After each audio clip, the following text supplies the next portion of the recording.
Think Realty Nation, it's your host, Abhi Golhar. Welcome to the Think Realty podcast. So today I have a very good friend of mine, Aaron Chapman, who will be joining us in just a second. We're talking about his favorite wonder of the world. And no, it is not the Himalayas. No, it is not my couch when he couch surfs. No, ladies and gentlemen, it is one word. It starts with I and it ends with N and is not Indian. I guarantee you. This podcast today is brought to you by Narada Real Estate Investments, your premier source for cash flow investment property. Please check out www.turnkeyrealestateinvestments.com.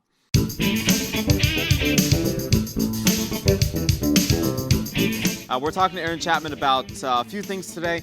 If you're a real estate investor, you want to pay attention to this conversation because, one, you need to know what the eighth wonder of the world is. And then number two, if you have kids, you're planning on having kids and growing your business, how do you bring them into the fold in your real estate investment business? That can be challenging sometimes, but Aaron has the key to that.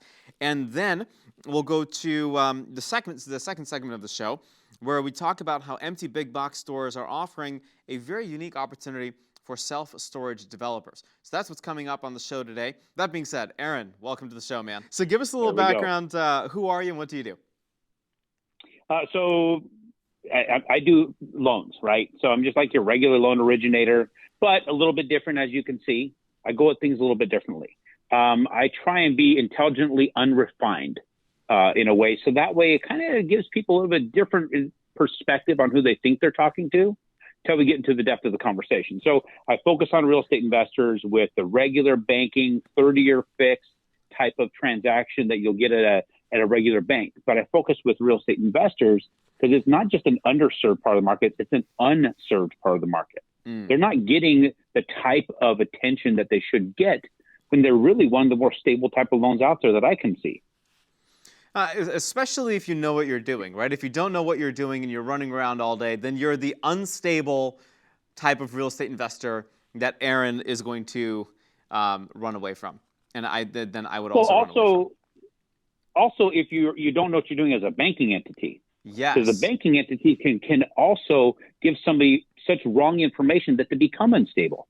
Right. They become a bad investment for the bank side or for the Wall Street side because nobody is helping them to become successful. That's where we come in, me and my team. Our focus on that has brought us to a point where we're doing in excess of 700 transactions a year for real estate investors. That experience alone helps us guide them through the process of their business by giving them practical data on where we've seen other people fail and other people succeed. So that way they're making decisions based upon practicality, not speculation or theory, or somebody on the other side just trying to close the deal and get paid. That's right. You look like a total boss, by the way. The only thing that you're missing is like 2 or 3 fingers of whiskey and you're good. Like, how heavy are those boots? I got a bottle of water. Is that okay? I'll give you the benefit of the doubt that actually legitimately is water. How heavy are those boots? They've got to be at least 10 pounds each. They look massive. Actually, they're not. I mean, They're not that heavy. They're really nice and light. They're handmade crocodile. So there's something about it. I had a lot of boots in my life, and I stumbled into these where a guy had them made. They were my size. And he paid a deposit but didn't get them. So I got them much cheaper than I should have had to pay. I put them on. They fit like a glove, and they're light, and they're awesome. So now I wear them everywhere. I have a question for you. What you see me wearing right now is what I wear everywhere. No, it's great. I mean, I wish I even had the beard. I can't even grow it out that long. It would just be weird. Bull, dude. I've seen your face. You could probably have a ridiculous beard. I'll bet you'd be stumbling on that damn thing in 6 months. You never know. I might just do that for Christmas. We'll figure it out. Dude, very recently, we'll have Christmas in the Ozarks right here. Hey, there you go. Very recently, there's been a couple of interesting rule changes from what I understand, or maybe it's a pending rule change where homes under $400,000 in value don't necessarily need appraisals anymore because of the advanced AVM models for valuing property. How does that benefit you or hurt you as a lender? I have not seen that actually been instituted. I know the CFPB has been talking about that. They passed that whole thought process out there. Yeah. Not something I've seen the banks incorporate. Because just because a regulatory agency says, hey, you're free to do that, just doesn't mean they're going to. Yep. How often do you have Fannie and Freddie issue guidelines and banks will put additional overlay guidelines on top of it Kind of like, and a real estate investor can get 10 finance properties, right? Well, they go to one of the big banks and they say, we'll only do 4. Well, a bank can also say, we're not going to do that type of an appraisal. Yes, the advanced AVM product is out there. In fact, the advanced AVM product is involved in every deal as it is now. Yep. We'll have an appraiser do his job. And even if he comes in at value, it goes through a process of underwrite where they will level some risk associated with that evaluation. The problem with the advanced AVM product is that it's not so advanced that it understands that this house sold a month ago for $30,000 and is now selling to our buyer, the real estate investor, for $75,000. Why is this big jump? Why $45,000? Well, what they're not seeing is the fact that there was, a bunch of rehab done in this place. If you take a house that was completely destroyed by a hoarder, take a loader in there and dig it all out, and then put in all new flooring, all new kitchen, all new bathrooms, repaint the whole place, completely fix all the problems in it, new plumbing, new wiring, it's worth a lot more. Yep. But the system can't see that. So I see what we're going to have as a problem with the real estate investor who is taking advantage of houses that need work to bring it up to the value that the market will bear and be able to sell that at that new value is going to have a hard time. Because advanced AVM has already not advanced enough to do that. And now we're saying under $400,000, no appraisal needed. We're going to be getting hit with lower valuations. The other thing of it is I just personally see that now we're going to have another potential risk in the real estate investment world or the real estate world saying, what if somebody's able to figure out how to manipulate that? I don't know if that's going to happen, but I think having humans involved will always be a helpful thing.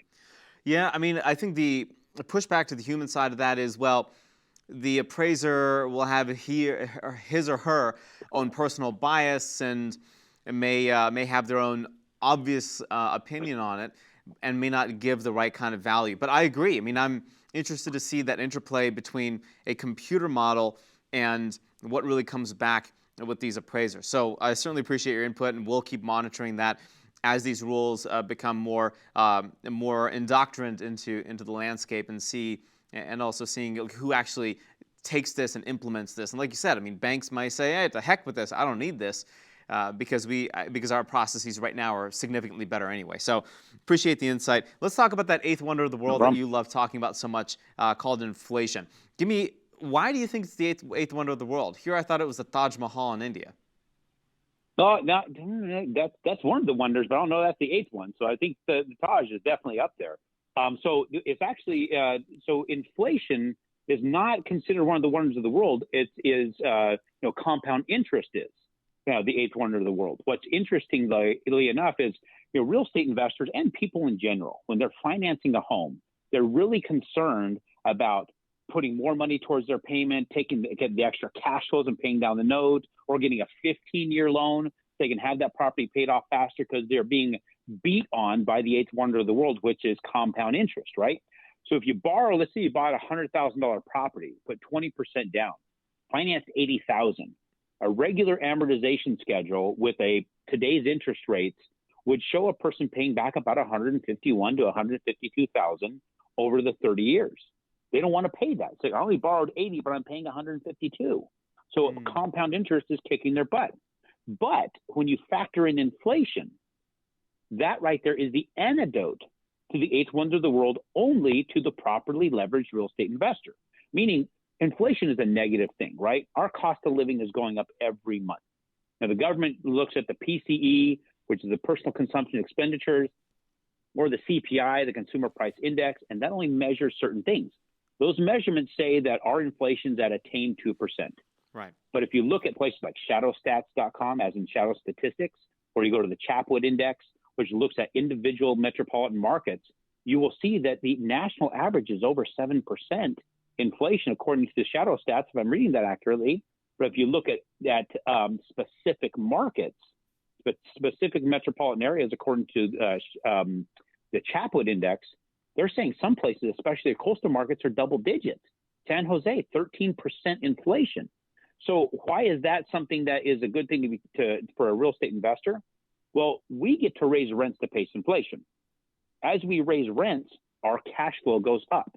So if you raised on that one example, the $100,000 purchase, with a 1% rent to value ratio, we're getting $1,000 a month in income, right? That's right. Year two, If you raised it 3%, you're now getting $1,030. Not real sexy.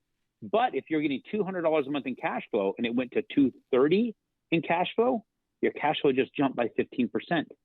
And you get to do a compound increase in your cash flow year over year as you raise rents. But where it becomes real awesome is because inflation is deflating our dollar.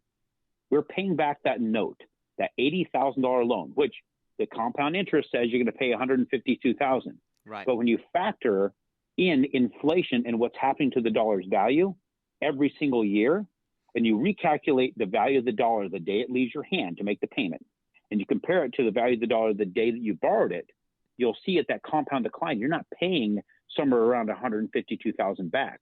When you actually add up the value of each dollar over the 30 years, you're paying back less than $77,000.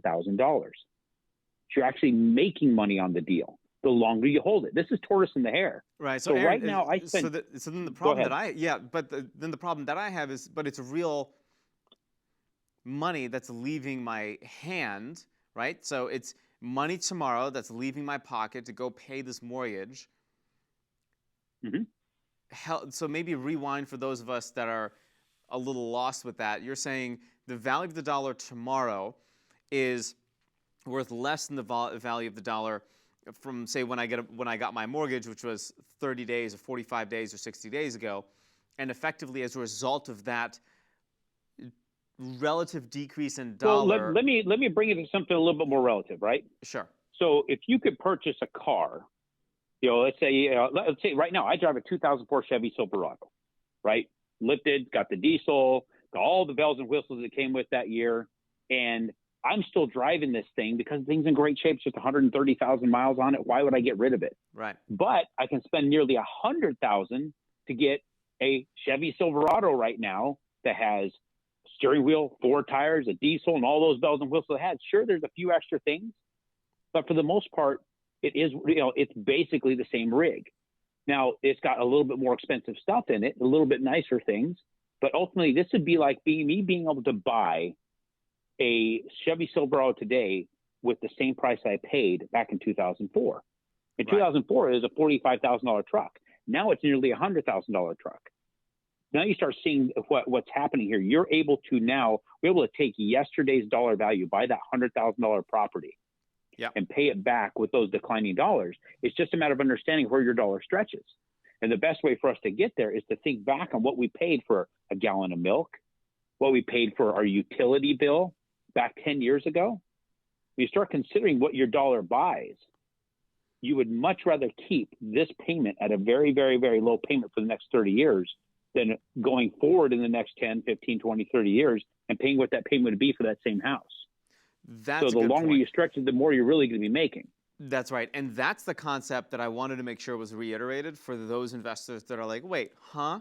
So if you didn't catch that, rewind this thing maybe 2 or 3 minutes and really focus in on what Aaron is saying about that compounded decline and how that actually works in your favor. Aaron, I know that you run a real estate lending business, and you also have kids ranging between 10 and 20 years old that are now starting to become a part of this. And a lot of folks out there, they're running, whether it's a flipping business, whether it's a rental business, whatever it might be, and they want to pass that information and pass maybe the business along from one generation to the next. How are you doing that?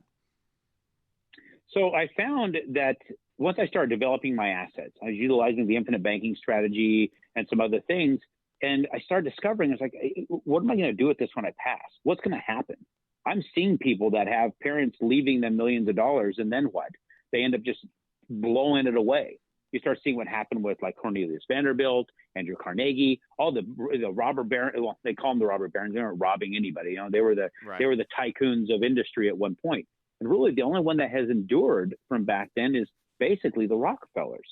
And so I'm starting to look at how did they pass that on? Well, that's a locked box. That's hard to figure out.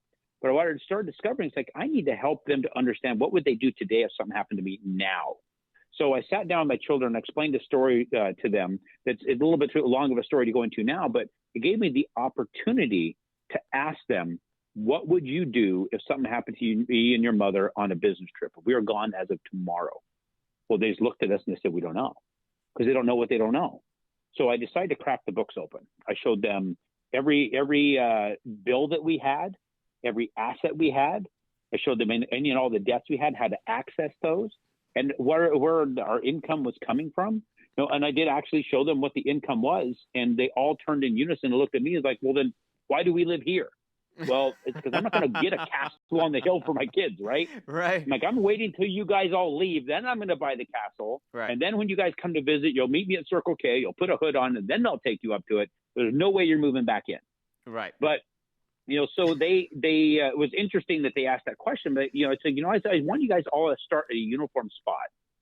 And then as the questions started to come, I started asking them about some real estate investment opportunities that were coming up. So what do you guys think? Like, well, we don't know.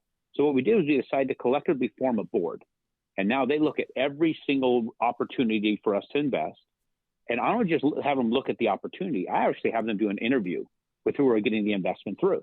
We'll do Zoom calls like this where they'll get to be on the line and interview whoever is offering the opportunity. Yeah. Or I'll take them to the office. I went to an office up in Northern Scottsdale to sit down over a big investment opportunity we did as a family, where they got to sit down with the CEO in his boardroom. It was actually really cool. He was very kind to let them do that. And ultimately, what happens here is you have younger people being able to ask adult questions and understand those adult questions.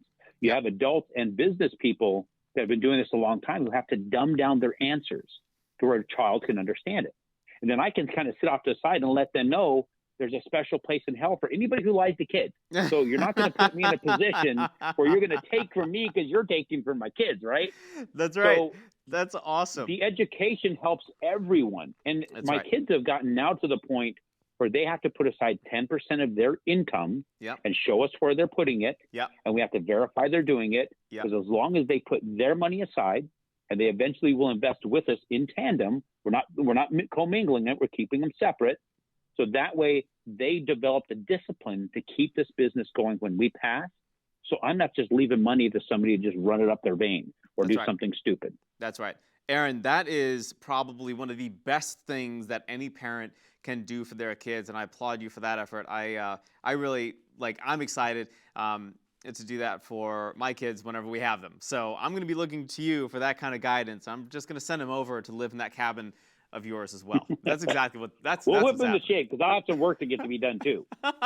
So just so you know, we can figure that out. I've got a booking process on that. I've got a tool being built between myself and the professor of accounting at Kennesaw State University. In fact, a lot of the information I gave you about inflation, nullifying compound interest comes from the professor of accounting at Kennesaw State University. He built the tool. So we're working together on an app, and I've got a book going out that will help people with this. Awesome. So don't sit there and scratch your head and say, man, how do I do this? We're working on it. I want to help benefit everybody who I work with to not only build their business, but affect a change for the next generation. I don't know about you. I'm not having a whole lot of faith in that next generation. So I've got to change it from my family out. That's right. Hey, I am that next generation. At least you got to have a little faith in your boy Abhi. Hey, come on, man. I have it. You're giving me a little bit of faith. Yeah. All right. Well, that's good. I'm pleased. Well, Aaron, thanks so much. If I want to get in touch, and I know these resources will be coming out here probably in the next little bit. How do I stay in touch with you? What's the best website, email address outside of dialing 911? AaronBChapman.com. I should probably get a /911 there, but right now, AaronBChapman.com. And actually, you can go on to AaronBChapman.com/media and check out our last podcast we did together. It's listed there. And then that's going to be the best place. Go there. You can reach out to me from there. You can also go email at my current location of Aaron.Chapman@SNMC, as in Sierra, November, Mike, Charlie.com. Aaron.Chapman@SNMC.com. You'll see this redneck with the long beard sitting in front of my cabin office, which is the other structure right next to me. Nice. We've got to do like an Aaron and Abhi YouTube segment. I think that'd be hilarious. You throw on your country accent, I'll do an accent, and we'll have a good time. We should do that. That'd be great. I need to bring you out here. I'll be inside this cabin. We'll put you in the other one right next to it, my office there, and we can go back and forth with the redneck setting. That sounds like a winner. Aaron, thanks so much, man. I appreciate the time. Good to see you, brother. Hey, Take likewise. care. See ya. Think Realty Nation. This next segment is brought to you by Real Property Management, which is the largest residential property management franchise in North America, managing tens of thousands of properties for individuals, investors, and institutions throughout the country. Learn more at realpropertymgt.com or call 888-806-7088.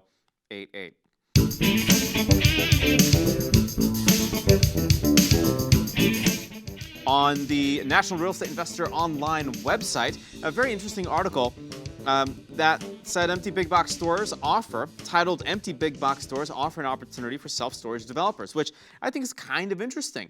Quote, retail stores provide excellent opportunities for self-storage developers, said Tara Jeffcoat from Yardi Matrix. And Yardi Matrix has a lot of data behind this, just like Adam Data Solutions, Zillow, Auction.com as well. And the retail apocalypse, and we're living through this right now, right? Sears had to completely restructure, overhaul their entire model. But what's happening as a result of that is there are thousands of empty stores being left behind. And developers, the smart developers, are picking these up and turning them into self-storage facilities. And it's really awesome. Quote, each week our firm is contacted by groups looking to get into self-storage from other asset classes. This is Ryan Clark, the Director of Investment Sales from Skyview Advisors. And stores closing, creating an opportunity. Walgreens, Dress Barn, GameStop, Gap, and other chains have already announced over 8,000 store closings in 2019. Forever 21, they're closing a lot in Asia as well, and it's only a matter of time until they start closing stores in the United States. So, if you're a real estate investor, what does this mean? One word, ladies and gentlemen, opportunity. And I think we should start having that conversation. You should read this article. It's on nreionline.com. Again, the title is Empty Big Box Stores Offer an Opportunity for Self-Storage Developers. And it's not only this. This is happening across the country for the self-storage industry, creating opportunities there. But also looking at your secondary and tertiary markets if you want to buy and hold single-family and small multifamily. So let's be smart. Let's look at where the opportunities are. Let's talk about them. And if you have something you want to discuss or you have a question that you want to have answered on the show, let me know. Go to thinkrealty.com. You can find me anywhere online at Abhi Golhar.